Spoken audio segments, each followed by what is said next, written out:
Hi friends, రైతులకు నమస్కారం. మీరు చూస్తున్నది రొలీనియా అండి. రొలీనియాలో ఈ సైజు కాస్తుందన్నమాట. బాగా వచ్చిందండి సైజు. లో షుగర్ వాల్యూస్ ఉన్న సీతాఫలం ఫ్యామిలీ అనమాట అండి. సీతాఫలం ఎలా ఉంటుందో అలా ఉంటుంది, కాకపోతే లోపల జెల్లీలో ఉంటుంది. ఒకసారి ఓపెన్ చేసి కట్ చేసి మీకు చూపిస్తాను చూడండి. ఒక 4 నిమిషాలు ఎంత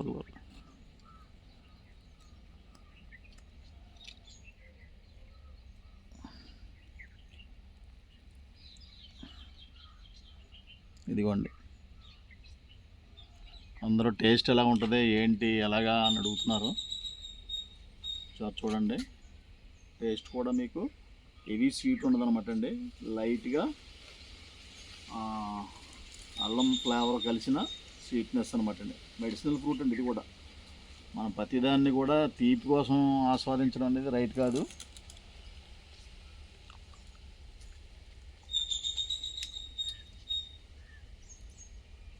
జస్ట్ లైక్ తయారవ్వని మామిడి పండు తింటే మనకి ఎలా ఉంటుందండి, బాగా ముగ్గలైన మామిడి సగం తయారైన మామిడి పండు తింటాం కదా, అప్పుడు కొంచెం ఇష్టం లేకపోయినా మామిడి పండు మీద జరుగుతుందంట. అలాగా మామిడి ఫ్లేవర్ అంటే మామిడి పండు ఫ్లేవర్తో సహా స్వీట్నెస్ ఉందన్నమాట అండి. ఇది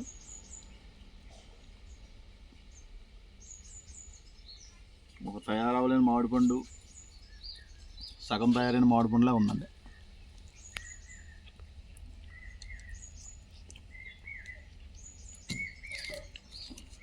దీని అదే బాగుంది. జస్ట్ లైక్ జెల్లీ అనమాట అండి.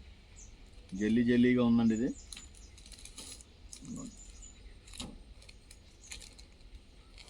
ఇలా పీసులు కట్ చేసుకునండి, తినచ్చు. బాగుంది ఇది. మరీ అంత తినలేకుండా లేదండి, తినొచ్చు. సీతాఫలం రామాఫలం ఇష్టపడే వాళ్ళు ఎలా తింటారో అలా తినొచ్చు. హెవీ స్వీట్నెస్ లేదనమాట అండి.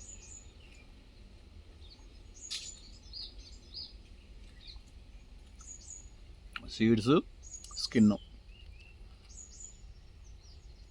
ఈ రకంగా ఉందండి ఇది.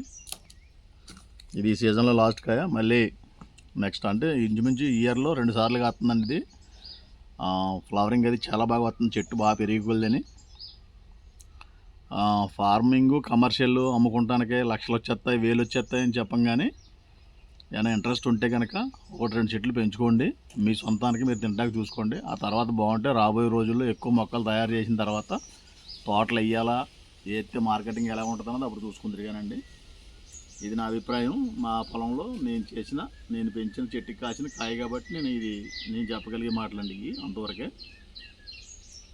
విపరీతంగా ఏంటంటే ఎవరైనా పంట పండించాలంటే ప్రతి ఒక్కరు ముందడిగేది ఏంటంటే ఈ తోట పెంచితే మాకు ఎన్ని లక్షలు వస్తాయని అడుగుతున్నారండి. ఎప్పుడు అలా ఆశించకూడదు. రైతులు అనేవాళ్ళు తమ పొలాల్లో ఏదో ఒక పంట పెంచడం వల్ల మీకు, మీ కుటుంబానికి, మీ చుట్టుపక్కల వాళ్ళకి కొంత ఆహారం లభిస్తుంది. ముందు ప్రధాన కర్తవ్యం ఆహారం మన ద్వారా కొంత అందించగలుగుతున్నాం అని మీరు ప్రారంభించాలి. ఆ తర్వాత దాని డిమాండ్ బాగుంటే మీకు మంచి డబ్బులు వస్తాయి, డిమాండ్ లేకపోతే తక్కువ డబ్బులు వస్తాయి. ఒకవేళ మీ పంట బాగా పండి విస్తారంగా ఉన్నా కానీ ఒక రాత్రిపూట రాత్రి ఏ గాలి వాన వర్షం వచ్చి మొత్తం అన్నీ నేల మీద రాలిపోవచ్చు కూడా. అప్పుడు కూడా మీరు బాధపడకూడదు. కాబట్టి రైతు అనేవాళ్ళు ఇతరులకు మంచి ఫుడ్ అందించామా, మంచి భోజనం పెడుతున్నామా లేదా, మంచి కాయలు పళ్ళు ఇస్తున్నామా లేదా, కొన్ని పశువులు పక్షులు అనేక రకాల జీవరాశులు వీటి మీద డిపెండ్ అయ్యి బతుకుతున్నాయా లేదా అనేది చూసుకుని మీ భూముల్లో పండించండి. 2 కోట్లు ఎట్టి భూమి కొనడం కాదు, అందులో 2 లక్షలు ఎట్టి మంచి మొక్కలు పెంచండి. అది మీకు, మీ సమాజానికి ఉపయోగపడితే మంచి ఆక్సిజన్ గాలి ఇచ్చిన వాళ్ళు అవుతారు, మంచి తిండి పెట్టిన వాళ్ళు అవుతారు. మీరు మీ భూమిని ఈ రకంగా సద్వినియోగం చేసుకుంటారని నా మనవి. మీ సప్తగిరి నర్సరీ, మీ దుర్గారావు.